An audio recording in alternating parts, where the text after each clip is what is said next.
The universe is incomprehensibly vast. Our brains evolved to understand distances like right here and over the next hill, but space operates on scales that make such intuitions meaningless.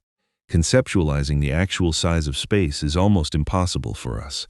When we try to grasp how far things are, everything beyond a certain point starts to feel the same, very far, extremely far, a million times very far. But it's not the same, not even close. This is where our problem begins. To cross any distance, you need speed. The fastest humans ever traveled in space were astronauts returning from the moon in 1969, reaching 40,000 kilometers per hour. It sounds impressive until you zoom out. The fastest object humanity has ever built is the Parker Solar Probe, which uses a physics cheat code, hurling around Venus's gravity well, to accelerate closer to the Sun. After 7 years of this technique, it's traveling at 635,000 kilometers per hour. That's fast enough to circle Earth in 4 minutes or cover the distance from Earth to the Moon in just 36 seconds. Now imagine we built a spaceship that could sustain this incredible speed with a human crew aboard. Let's use this as our baseline for exploration. Mars, which has haunted our imagination for centuries, would take just 2 weeks to reach, instead of the 7 to 10 months current rockets require. Pluto comes next, about a year away. Then we pass the heliopause, the boundary where the solar wind from our sun stops pushing against the interstellar medium. Voyager 2 took over 50 years to reach this point. Our fast ship gets there in 1 additional year. Still manageable, but then we reach the edge of the Oort cloud, the true boundary of our solar system where open space truly begins. This is the moment everything changes. To reach it requires 2,500 years of travel. Let that sink in. We would need to travel for the entire duration from the founding of the Roman Republic to the present day just to escape our solar system. And when we arrived, there would be nothing there. Just emptiness. This emptiness is not accidental. It's a barrier, an invisible one made of nothingness itself. We could dream of going faster. Propulsion systems powered by nuclear fusion or antimatter exist in the realm of physical possibility. They could theoretically reach a substantial fraction of the speed of light. Let's be optimistic and assume future humanity develops a ship capable of traveling at 20% the speed of light, 60,000 kilometers per second, or 216 million kilometers per hour. This is extraordinarily fast. With this speed, we could reach the edge of the Oort cloud in just 8 years. Alpha Centauri, the closest star system to our own, in 20 years. But here's the problem space presents that nobody likes to talk about. Space hates you. While space is very empty, it's not actually empty. It's filled with energetic particles, gas, dust, and objects larger than dust. When you're traveling at 20% the speed of light, an individual iron atom has enough energy to carve a damaged track tenths of a millimeter deep into your hull. Over time, your ship would be riddled with microscopic bullet holes. A shield could help, absorbing or slowing down most molecules. But dust, a single grain of dust hitting your ship that's like running into a grenade. The dust explosively evaporates, grinding away your protective shielding as if it were paper. It gets worse.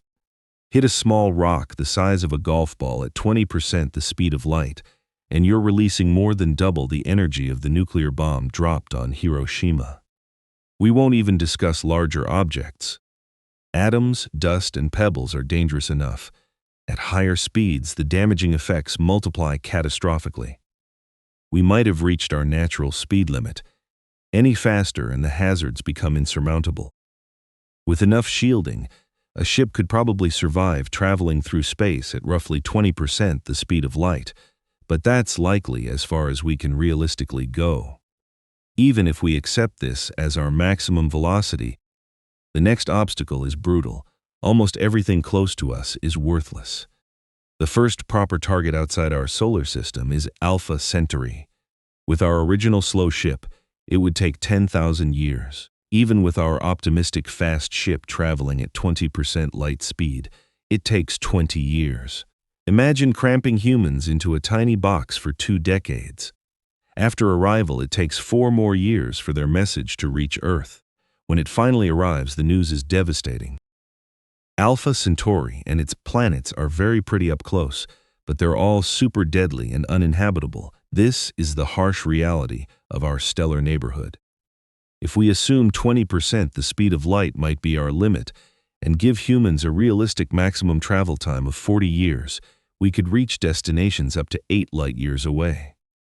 Within this range, we find 34 stars and 6 brown dwarfs in a sphere about 25 light-years in diameter, which is only 0.02% of the Milky Way. Most of these stars are red dwarfs with planets that vary from deadly to super deadly. Only 3 stars in our neighborhood are similar to the Sun. One of them is actually our Sun, and another is Alpha Centauri A. There are a few planets in the habitable zones of their stars where liquid water could exist. But Mars is also in the habitable zone of our own Sun, and it's really bad. Even the planets we think look most like Earth, like GJ 1061d, come with no guarantees. Imagine traveling your entire life and arriving at another Mars. What a brutal letdown. A few star systems might be interesting targets with potentially habitable planets, worlds with oceans and breathable atmospheres that could harbor microbial life or more. But they could be dozens or thousands of light-years away, requiring journeys of hundreds or thousands of years. Even at a large fraction of the speed of light, the distances are too vast. The hostile environment of space is lethal at any meaningful speed. The nearby destinations, even if reachable, are profoundly disappointing. Space is the greatest challenge humanity will ever face, and right now, we're simply not equipped to solve it. Rockets, computers, and even nuclear fusion reactors are hopelessly underpowered for what we'd need. We would require technology so transformative and revolutionary that it's difficult to even imagine. Something as wild to our current civilization as flying to the moon would have been to a hunter-gatherer. Will we ever develop such technology? Nobody really knows. But here's something worth considering. Predicting the future of technology is one of the fastest ways to look foolish.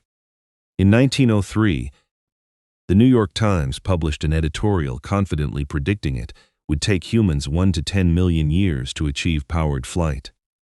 69 days later, the first successful flight happened. 66 years after that, humans landed on the moon. Perhaps this video will seem equally absurd in 100 years. Technology has a way of surprising us. Or perhaps our entire thinking about this problem is fundamentally wrong. Maybe the future isn't out there in the stars at all, but somewhere else entirely.